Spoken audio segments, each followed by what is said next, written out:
Good morning বন্ধুরা, আমি Tinku unique kitchen থেকে আপনাদের স্বাগত জানাচ্ছি।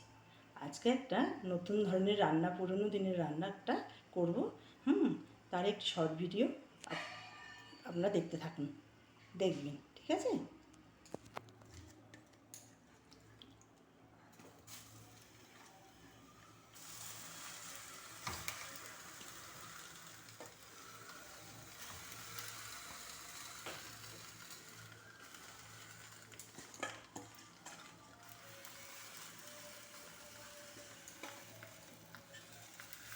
এই মাছের মধ্যে নুন, হলুদ, লঙ্কার গুঁড়ো, তেল, পেঁয়াজ বাটা, একটু জিরের গুঁড়ো সব দিয়ে মাছটাকে মেখে কড়াইতে কলা পাতার মধ্যে দু তিনটে কলা পাতা দিয়ে তারপরে মাছটা দিয়েছি।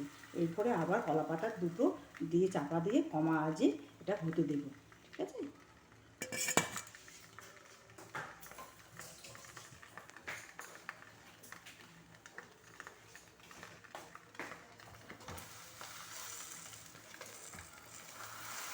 এইভাবে চাপা দিয়ে 10 মিনিট হবে।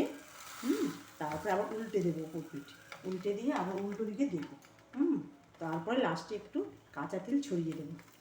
তারপরেই আপনার হয়ে যাবে, ঠিক আছে বন্ধুরা? এটা চাপা দিয়ে রাখলাম, এরপরে আবার উল্টে দেবো ওইদিন।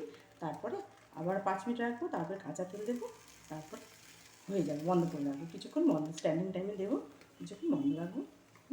এই পর্যন্ত, ঠিক আছে? নমস্কার।